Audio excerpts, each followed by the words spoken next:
Student, your SST teacher Anita ma'am welcomes you again in SST solution point with the same chapter, development of economics. So student, in this video we will cover the following point: what is human development, difference between human development and economic development, and the component of human development, and then what is sustainable development and the features of sustainable development. So student, let's begin with human development. Human development is defined as the process of enlarging people, freedom and opportunity, improving their well-being. So human development is about the real freedom ordinary people have to decide what to be and what to do and how to live. Overall हम ये कह सकते हैं बेटे कि जो human development है वो ह्यूमन बीइंग को एक उनकी बेसिक नीड को पूरा करना, उनकी जो भी नीड है, उनकी क्वालिटी ऑफ लाइफ, वो जो भी लाइफ में चाहते हैं, ये उनकी ह्यूमन डेवलपमेंट है. ह्यूमन डेवलपमेंट में एक कंट्रोल्ड क्राइटेरिया नहीं है, ये एक ब्रॉड टर्म है जिसमें कि इक्वलिटी, फ्रीडम, ये सभी इंक्लूड होते हैं. ह्यूमन को इतनी फ्रीडम दी जाती है कि उसे ये पता हो कि उसे क्या करना है, वो क्या कर रहा है और उसको कैसे लाइफ स्पेंड करनी है. तो it is a very broad term and it is means there are not a defined criteria of human development. There are different criteria to measure the human development. सो अगर ह्यूमन डेवलपमेंट की हम बात करें, individual human development की करें, तो individual human development में हमारी basic needs like education, health, freedom and अगर और हम एग्जार्शन में अगर हम करें तो इनकी फ्रीडम में आ जाएगी, इक्वलिटी आ जाएगी, पोल्यूशन फ्री एनवायरनमेंट हो जाएगा. ये सारे एस्पेक्ट्स होंगे जो एक इंडिविजुअल से रिलेटेड होंगे. If you talk about the nation development, then other aspects will include, like मैंने आपसे डिस्कस किया था प्रीवियस वीडियो में, economic, social and political, these aspect include in the nation development. Secondly, हमें इससे आइडिया भी होता है कि जो ह्यूमन डेवलपमेंट का इकोनॉमिक एस्पेक्ट है वो क्या है, नॉन इकोनॉमिक एस्पेक्ट क्या है. लाइक नॉन इकोनॉमिक जो जिसमें हम अपनी कंट्री के इकोनॉमी में कोई सपोर्ट नहीं करते, वो नॉन इकोनॉमिक एक्टिविटीज़ आ जाती हैं. नेक्स्ट हम देखते हैं what is the difference between human development and economic development. Human development is a broad term actually and economic development is a narrow term. ये एक नैरो कॉन्सेप्ट है, एक रिजर्व्ड कॉन्सेप्ट है जिसमें कि सिर्फ हम मनी रिलेटेड मैटर ही include कर सकते हैं. लेकिन ह्यूमन डेवलपमेंट की जो टर्म है ये बहुत ब्रॉड है. इसमें not only monetary, it is also include the non monetary aspects. Second, human development is quantitative as well as qualitative, यानी ये मेजरेबल भी है और इसमें क्वालिटी का भी मेजरमेंट किया जाता है कि जो ह्यूमन डेवलपमेंट जो भी लाइफ स्पेंड कर रहे हैं वो किस तरह की लाइफ स्पेंड कर रहे हैं, मेजरेबल लाइफ स्पेंड कर रहे हैं, लग्जीरियस लाइफ स्पेंड कर रहे हैं, तो ये क्वालिटेटिव भी है. And on the other hand economic development is only quantitative, यानी इट इज़ ओनली मेजरेबल, जिसको हम मेज़र कर सकते हैं, नाप सकते हैं. Third, human development is and और the final goal of all development. Human development जो है वो फाइनल गोल है सारी डेवलपमेंट का. यानी अगर हम ओवरऑल ये कह सकते हैं कि जो अगर हमें सब कुछ मिल जाता है, एक इंसान को अगर सब कुछ अपनी लाइफ में वो अचीव कर लेता है, तो हम ये कह सकते हैं कि उसकी ह्यूमन डेवलपमेंट ग्रोथ बहुत अच्छी है और वो अपने जो उसने सोचा उसने वो अचीव कर लिया. और इस जो इकोनॉमिक डेवलपमेंट में इसमें हम ये नहीं कह सकते कि एक ह्यूमन ने सब कुछ अचीव कर लिया. अगर उसका कोई भी एस्पेक्ट रह जाता है जो मनी से रिलेटेड नहीं है, लाइक हम फीलिंग की बात करें, हम पोल्यूशन फ्री एनवायरनमेंट की बात करें, हम फ्रीडम की बात करें, तो these things are not related with the money. हम मनी से रिलेट नहीं कर सकते. और इकोनॉमिक डेवलपमेंट जो है वो पूरी मनी पे ही डिपेंड है. यानी अगर मनी की यानी कैपिटल ग्रोथ होगी किसी की, मीन्स अगर हम इकोनॉमिक ग्रोथ कहेंगे तो इसमें वही एस्पेक्ट इंक्लूड होगा, ना कि एक क्लीन एनवायरनमेंट, फीलिंग्स, ये सब इंक्लूड नहीं होंगी। तो इसलिए इसको नैरो कंसेप्ट भी कहा जाता है। नेक्स्ट, और अगर हम ये नेशनल इनकम की बात करें, आगे हम इसके बारे में बात करते हैं। नेशनल इनकम एंड पर कैपिटा इनकम से हम ह्यूमन डेवलपमेंट को मेज़र कर सकते हैं। नेशनल इनकम यानी कंट्री की जो इनकम है, और पर कैपिटा इनकम क्या होता है? पर कैपिटा इनकम होती है द एवरेज इनकम ऑफ पर person in a financial year, यानी किसी एक ईयर में उस पर्टिकुलर कंट्री की क्या, यानी उनकी एवरेज इनकम की एवरेज क्या रही है, दैट इज़ पर कैपिटा इनकम, यानी हर पर्सन कितना अर्न करता है, ये उनकी पर कैपिटा इनकम है। और पर कैपिटा नेशनल इनकम के ज़रिए हम HDI को मेज़र कर सकते हैं। The concept of human development was introduced by the United Nations Development Program in 1990। 1990 में यूनाइटेड नेशन का एक प्रोग्राम हुआ था जिसमें ह्यूमन डेवलप के जो कंसेप्ट है उसको इंट्रोड्यूस कराया गया था। तो नीचे एक टेबल है, आगे हम इस टेबल को पढ़ेंगे, जिसमें जो एक साइड स्टेट दी हुई है, दूसरी साइड उनकी पर कैपिटा इनकम शो की हुई है। तो ये 2017 और 18 के अकॉर्डिंग है गाइस। सो फर्स्ट हरियाणा की जो पर कैपिटा इनकम है वो है 1,62,034 and Kerala having 1,40,190 and Bihar 31,454। ये पर कैपिटा इनकम है। इसकी इस कंसेप्ट को समझने के लिए हम देखते हैं। देखो, अगर हम बात करते हैं हरियाणा की, Haryana has highest per capita income, whereas जो बिहार है उसकी लोवेस्ट है। So if per capita income was to be use to measure the development, Haryana will consider the highest developed area, यानी जो हरियाणा का रीजन है, क्योंकि इसकी आपको अलग ही पता चल रहा है पर कैपिटा इनकम इतनी ज़्यादा है, तो हरियाणा को हम डेवलप्ड एरिया में काउंट करेंगे और बिहार को हम लीस्ट डेवलपमेंट में काउंट करेंगे। तो ये इसमें से हमें पर कैपिटा इनकम का आइडिया हो जाता है। नेक्स्ट एक और टेबल है, ये some comparative data on Haryana, Kerala and Bihar. इसमें हमारे कॉलम्स और बढ़ गए हैं। पहले हमने सिर्फ पर कैपिटा इनकम को डिस्कस किया था। इसमें infant mortality rate which is also known as IMR and literacy rate, net attendance ratio, ये 3 कॉलम और ऐड हो गए हैं। तो अगर इनके बारे में हम इन्फेंट मोर्टेलिटी IMR होता क्या है? IMR indicates the number of children that die before the age of 1 year, यानी अगर बच्चे का बर्थ होता है उसके 1 ईयर के अंदर ही उसकी अगर डेथ हो जाती है तो उसको हम इन्फेंट मोर्टेलिटी रेट में काउंट करते हैं, और ये 1000 लाइव चिल्ड्रन पे काउंट किया जाता है पर्टिकुलर ईयर में। So and second column related with literacy rate, literacy rate में क्या होगा? 7 ईयर या अबोव एज तक जो कुछ पढ़ा होता है, यानी 7 एज तक अगर आपने पढ़ा दिया, इफ़ द चिल्ड्रन और particular person is able to read and write, we can count it in literacy. यानी अकॉर्डिंग टू ये WHO इनके अकॉर्डिंग है कि यूनाइटेड नेशन के अकॉर्डिंग है कि अगर कोई पर्सन लिख सकता है, पढ़ सकता है, तो हम उसको लिटरेसी में काउंट करेंगे, चाहे उसकी डिग्री से कोई मतलब नहीं है।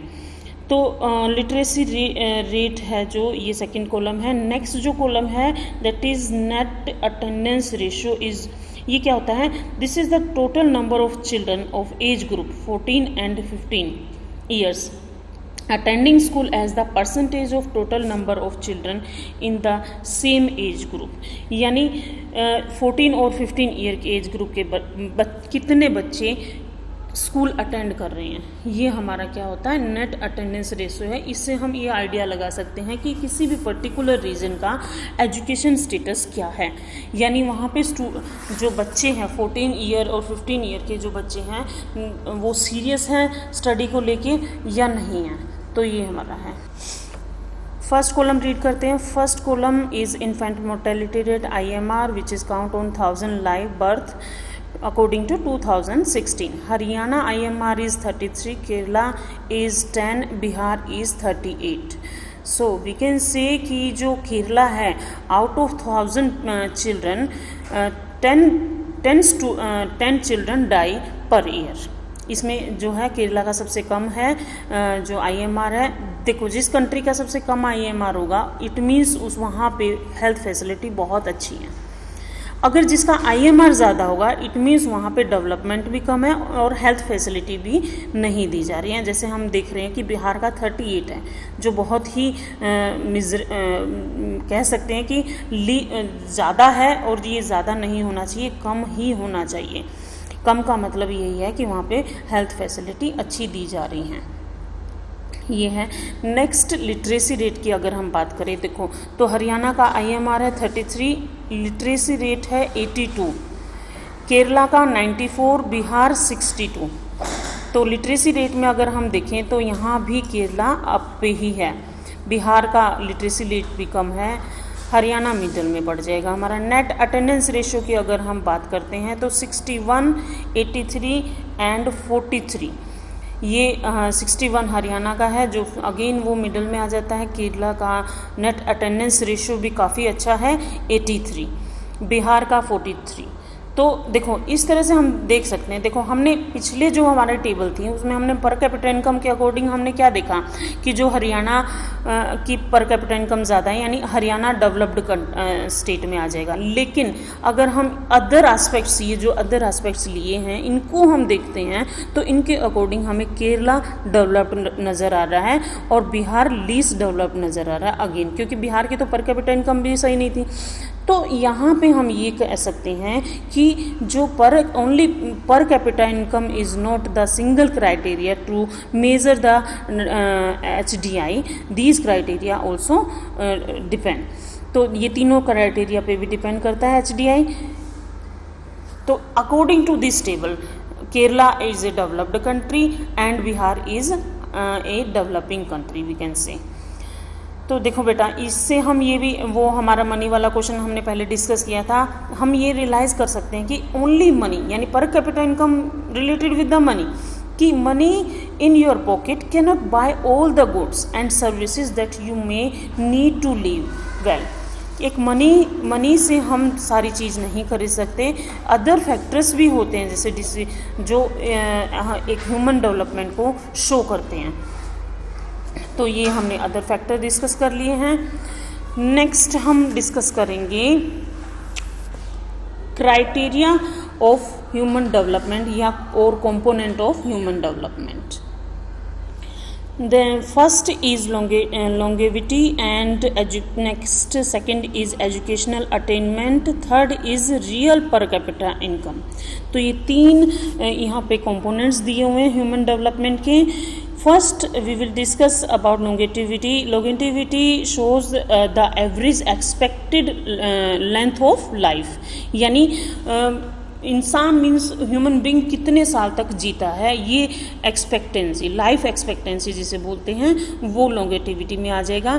यानी अगर हम बात करें, देखो जहाँ पे जिस कंट्री में हेल्थ फैसिलिटी अच्छी होगी वहाँ की लाइफ एक्सपेक्टेंसी भी अच्छी होगी। जैसे जापान की है 70 ईयर्स तक वहाँ के लोग जीते हैं, एवरेज है ये, एंड इंडिया की है 65। तो ये हमारी लॉन्गेविटी हो गया। यानी next is educational attainment. So knowledge को हमने सेकंड क्राइटेरिया लिया है ह्यूमन डेवलपमेंट को मेजर करने के लिए।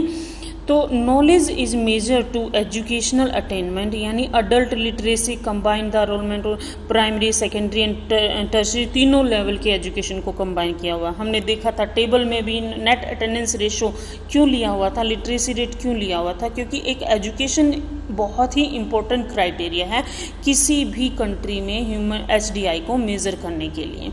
देखो HDI को मेजर करने के लिए सिर्फ पर कैपिटा इनकम ही नहीं है, जहाँ की कंट्री के लोग पढ़े लिखे ही नहीं होंगे तो वो किस तरह से HDI को में प्रोग्रेस मीन्स HDI को अच्छा कर सकते हैं, ह्यूमन डेवलपमेंट को अच्छा कर सकते हैं। नेक्स्ट लास्ट है जो रियल पर कैपिटा इनकम। पर capita income refers the in average income earn by the people of a country. यानी पर कैपिटा इनकम क्या है, ये एक एवरेज इनकम है जो कि हर कंट्री के लोग कमाते हैं। यानी इंडिया में कितने लोग कितना कमा रहे हैं पर ईयर, ये हमारी रियल पर कैपिटा इनकम है। और एक्चुअली इसको इंक्रीज इन द रियल पर capita income is consider the true indicator of human development, यानी ह्यूमन डेवलपमेंट का ट्रू इंडिकेटर इंक्रीजिंग पर कैपिटा इनकम को ही माना जाता है। तो इट इज़ द रियल पर कैपिटा इनकम। हम देख सकते हैं कि देखो पर कैपिटा इनकम की बात करें तो इसके लिए हम एक और टेबल डिस्कस कर सकते हैं। तो ये बेटा टेबल है, some table regarding the India at its neighbouring. India है और इसके नेबरिंग कंट्री की HDI रैंक, जो लास्ट कॉलम है आप वो देखें। HDI रैंक में क्या है, देखो ह्यूमन डेवलपमेंट इंडेक्स जो होता है HDI का मतलब, तो इसमें श्रीलंका की HDI है 76, इंडिया की है 130, म्यांमार 148, पाकिस्तान 150, नेपाल 149, बांग्लादेश 136। तो इसमें जितनी कम आपको वैल्यू दिखाई दे रही है इट मीन्स वो उतनी ही ज़्यादा उसमें HDI है, यानी ह्यूमन डेवलपमेंट उनका उतना ही ज़्यादा है। तो सबसे ज़्यादा हम किसका लगा सकते हैं यहाँ पे, श्रीलंका ऑलमोस्ट डबल हो गया हमसे, यानी श्रीलंका क्या है, इतनी बड़ी कंट्री होते हुए भी इंडिया से ज़्यादा आगे है श्रीलंका, ठीक है। और अगर हम नेपाल की बात करें तो देखो नेपाल हमारा नेबर कंट्री है, ये और भी पीछे है, बांग्लादेश, पाकिस्तान ये हमसे काफ़ी पीछे हैं। तो हमारी रैंक वर्ल्ड पे 130 है HDI में और श्रीलंका की रैंक है 76, ठीक है। तो ये HDI होगा जिसको हम कहते हैं ह्यूमन डेवलपमेंट इंडेक्स। ये HDI जो है देखो यहाँ नीचे दिया हुआ है नोट्स में, HDI rank in about table are out of 189 countries में से है HDI रैंक, ये 189 कंट्री में से। बाकी मैंने तुम्हें बताई दे रखी है, पर कैपिटा इनकम डॉलर में मेज़र की जाती है, ये चीज़ ध्यान रखने की है। So next topic is sustainable development. Sustainable development क्या होता है बेटा? Sustainable development is that the process of economic development which aims at the maintaining the quality of both present and future generation without harming the natural resources and environment. देखो ये भी अच्छी term है, यानी हम प्रेजेंट में जो जी रहे हैं, हम प्रेजेंट में वाइजली हम रिसोर्सेज जो हमें नेचुरल रिसोर्सेज मिले हुए हैं उनका हम वाइजली यूज़ करें और ताकि फ्यूचर की डिमांड को ध्यान में रखते हुए हम उनका यूज़ करना चाहिए, ताकि हम फ्यूचर की डिमांड को बर्डन ना करें। देखो यही सस्टेनेबल डेवलपमेंट कहती है। लाइफ को हमें सस्टेनेबल तरीके से ही जीना चाहिए। ऐसे नहीं कि आज कुछ बोलते रहते कि आज में जियो कल हो ना हो, नहीं, कल जो होगा जिन लोगों के लिए वो कल होगा हमें उसको ख़राब थोड़ी करना है। हमें जीना इस तरीके से है कि जो फ्यूचर में जो भी जनरेशन आएगी वो हमें एटलीस्ट अब्यूज़ तो ना करे, एटलीस्ट हमें ये बोले कि हाँ हमारे जो फोर फादर्स थे वो हमारे लिए बहुत कुछ छोड़ के गए। यही सस्टेनेबल डेवलपमेंट कहती है कि प्रेजेंट में हमें इस तरीके से रिसोर्सेज का, नेचुरल रिसोर्सेज, एनवायरनमेंट का यूज़ करना है ताकि हम फ्यूचर की डिमांड को पूरा कर सकें। नेक्स्ट इनके फीचर्स आ जाएंगे। Features of sustainable development. These are the features of sustainable development. First is efficient use of natural resources. Second is no reduction in the quality of life of the future generation. Third, no increase in the pollution. And last is does not limit development. So discuss one by one. Efficient use of natural resources, यानी जो हमारे nature ने हमें gift दिया है उनको हमें efficiently manner से यूज़ करना चाहिए ताकि हम लॉन्ग टर्म की डिमांड को पूरा कर सकें, यानी फ्यूचर की डिमांड को पूरा कर सकें। ऐसा ना हो कि हम अपनी क्वालिटी में जीने के उसमें हम फ्यूचर को उसको नेचर को हार्म करते जाएं और आगे फ्यूचर में वो चीज़ ख़त्म हो जाए। Second, no reduction to quality of life of the future generation, यानी सस्टेनेबल डेवलपमेंट का एम क्या है?